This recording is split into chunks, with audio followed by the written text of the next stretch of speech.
Hello， 大家好，歡迎嚟到睇最新一集嘅 Doctor Bring Health。你 Doctor Chin 呢排有冇睇電視劇咧？少啊，比較忙。係有套電視咁推薦啊，咁就係之前咧 Netflix 上演嘅《黑暗榮耀》啊。咁咧宋慧喬咧就個演技好精湛啦，贏女主角。不過佢喺戲入邊嘅媽媽咧就啱啱早前咧就因為中風而過身，而其實佢個年紀都唔係好老，其實52歲左右啫。其實而家中風年輕化嘅情況係咪好嚴重咧？係啊，喺我哋嘅病人當中都好多年輕化，即係誇張少少。我哋有一個啱啱9歲就中風，係啊，半身不遂。咁啊喺香港數據咧，我哋唔好講世界性啦。香港數據就話俾我聽咧，18至55歲咧中風發病率咧係多咗成30% 咁多㗎。咁所以咧，其實真係唔好少即係都要專注，唔好忽視呢個問題。都幾多人有呢個問題啊！咁有啲咩病徵我哋可以留意下咧？病徵如果中風咧，我諗大家應該都喺電視廣告都睇過噶啦，成日講話談笑用兵嗱。呢個談笑用兵咧，你發覺如果一個人咧突然間講嘢係捋嚟啊，表達唔到啊，咁啊，同埋啦，談就係談吐啦，有問題啦，笑就係咧，突然間一邊面笑唔到喎，笑唔即係一邊面笑一邊面唔可以嘅。咁啊，再加埋談吐嘅問題啦，笑又笑唔到啦。用係咩咧？用就係用唔到手或者用唔到腳，喐唔到，多數咧係一半啦。譬如右手喐唔到，就右腳又喐唔到，咁就真係要即刻咩咧 call 救兵啦。所以叫做談笑用兵。咁呢個係好好嘅一個方法，知道係咪中風啦。咁同埋啦，要用嘅嘢攞唔到啊！呢啲都係一個嘅先兆啦。咁所以咧，談笑用兵呢個咧係好好嘅記住嘅方法。咁如果真係有呢啲病徵啦，咁想再進一步去檢測咧，咁應該點樣做咧？其實如果談笑用兵，你一知道咧，其實即刻要醫院噶啦，唔好再等，即刻要醫院999啊，叫白車啦。咁啊，因為咧多數就係個血管有閉塞或者溢血啦。咁講翻轉頭先，中風其實呢個 under 中風有2類嘅。咁啊，你可以諗咧，我哋嘅血管咧好似一個渠道，我哋一個水管咁啦。咁有2種嘅，一管咧就係缺血性，就係咧塞咗個渠；另外一種咧就係個渠咧就爆咗，就係爆咗啦。咁所以咧一係就缺血性，一係就溢血。咁啊，呢2樣最普遍嘅，但係咧多數咧都係塞血管多嘅，70%都係塞血，30%就爆血管咁樣。咁啊，喺呢2樣分類。咁我哋呢2個嘅病徵或者個治療方法會有啲咩唔一樣咧？係啊，有唔一樣㗎。如果你缺血性即係塞咗啦，就應該咧就即刻去醫院，醫院咧就會我哋叫做blood clot，就去散咗去，就將嗰個塞咗嗰個咧就去到打彎通咧。個血一去到血循環翻咧，咁就可以好啲噶啦。咁但係有一個嘅黃金期喎，所以要快啲去醫院啦。咁如果爆血管咧，咁就麻煩啲啦。咁真係要睇下究竟個積血喺邊度啊，有冇壓住其他神經啊？咁就真係要腦神經外科醫生啊睇一睇，需唔需要開路啊？咁樣去到清理啦，咁樣。明白。咁我想話其實之前我爹哋好耐之前啦，都試過有mini stroke 小中風。咁小中風係咪即係都係有爆或者係塞，不過就個規模少啲咁解咧？係啦，咁咧就醫生就要斷定究竟邊一個區域有問題啦。咁譬如話你突然間講嘢有問題啦，咁就明顯個言語個功能有問題啦。咁係邊一度啦？咁啊或者一個人講極嘢佢都唔明你噏乜嘅，咁佢即係佢嗰個認知嗰個吸收能力有問題啦。咁就係邊個區域？多數咧就要做磁力共振啦，或者腦掃描就知道邊度有爆啦，或者塞咗啦。明白。咁係咪唔同嘅情況，佢哋嘅治療方法都唔一樣咧？絕對係㗎。咁啊，首先我哋要塞咗嘅要通翻先啦，爆咗嘅咁啊即係要整到佢安全啦，唔好再繼續爆落去啦。咁跟住啦，就要針對佢嗰個嘅指數落去，佢係咪高血壓？如果高血壓咁要控制血壓咯。如果成日高血壓好易爆喎又。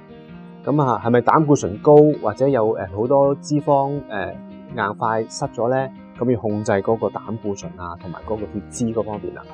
咁啊，另外就係係咪糖尿啦？嗱，糖尿呢個係好犀利一個問題嚟㗎。多數好多嘅中風咧都係糖尿病引起嘅，因為好多血糖喺個血管游嚟游去咧，會影響嗰個血管壁啦，咁亦都會引致血管硬化呢個問題嘅。咁所以呢啲全部要控制晒，先至能夠再做其他嘢啦。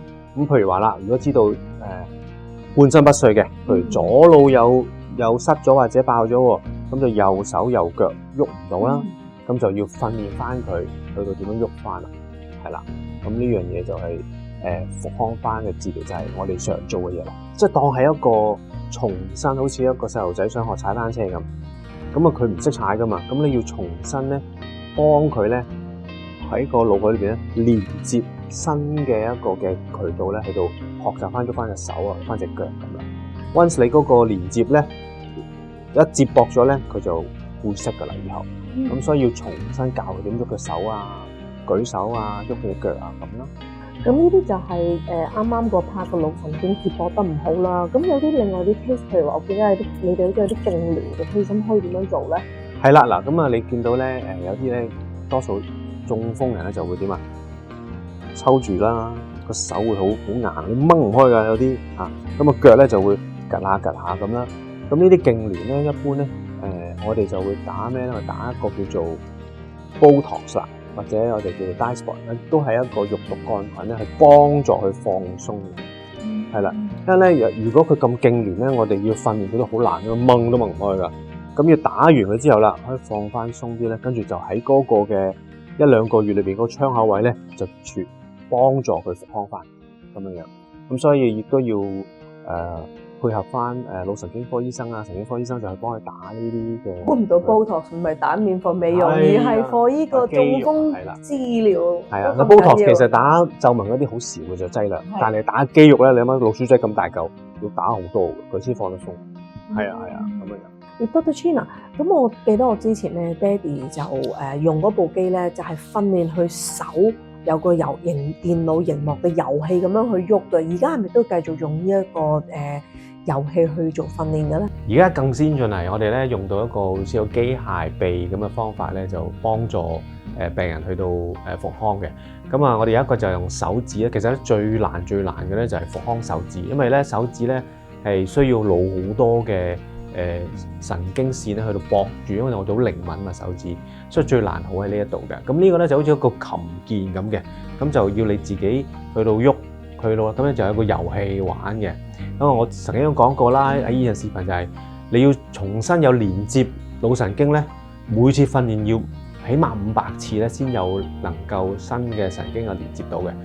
但以前咧就冇呢啲嘅機器啊，機械人咧就好慢好沉悶嘅，就要個物理治療師我哋開合拉翻鬆又舉，咁其實個病人又悶啦，內治療師又悶。咁而家咧就好啦，就係咧好似玩遊戲咁，咁個病人咧不知不覺間揸住個車咁啦，因為佢賽車咁咧開合咧，不知不覺間已經500次，咁就已經練咗好多次噶啦，所以幾好玩噶呢個。咁呢個就係治療手啦。咁如果係想治療腳咧？腳咧嗱，我哋就會有一個比較都係特別嘅，就係叫做反地心吸力嘅步行機或者跑步機啦。咁佢咧就會，譬如當你200磅或者300磅，叫你跑步冇可能啦，係咪？咁但係你入咗部機度咧，佢就下盤咧腰以下咧就封住咗嘅，咁就用氣壓呢個原理咧就泵脹咗佢啦，跟住咧你就輕咗好多噶咯。我哋可以教到你，譬如你係80% 體重、60% 體重。咁你就覺得輕好多啦。咁因為佢包住你嘅緣故咧，你又病人就唔會怕跌啦。咁就喺入邊咧就慢慢步行啦。咁可以譬如中風病人咧就喺慢慢行，即係我哋泵脹咗佢之後咧，佢慢慢喺入邊行，咁就佢有信心。咁佢慢慢行翻有信心之後咧，我哋就加重啲體重啦，可能80%到90%，跟住100%佢自己行。咁啊到佢自己真係能夠唔使扶住都行到最好啦。好似之前睇過呢部機，好似香港數量好少嘅啫喎。係啊，香港得幾部咯，係啊，多數喺啲私家醫院啊同埋體院有咯咁樣。係啊，因為我見好似之前係啲運動明星去斯朗拿度，佢都係用呢一部機去協助去做呢個sport therapy 去做治療咁樣。係啊，因為佢斷咗十字韌帶啦，咁你駁翻之後咧，你都要慢慢復康嗰個嘅十字韌帶，咁就開頭咧就冇咁多負重，跟住慢慢加負重咁樣樣啦。明白。咁我知道咧，阿 Dr. Chin 咧就係呢個中風嘅復康嘅專家啦。咁可能大家如果有其他方面嘅問題，因為我哋好難喺一集講晒所有嘅問題同治療方法嘅。如果你有其他嘅問題啦，歡迎咧你留言俾我哋。咁我哋希望咧可以喺將來嘅集數啦可以提到你。咁今日我哋不如講住咁多先啦，Dr. Chin，好嘛？Thank you，拜拜。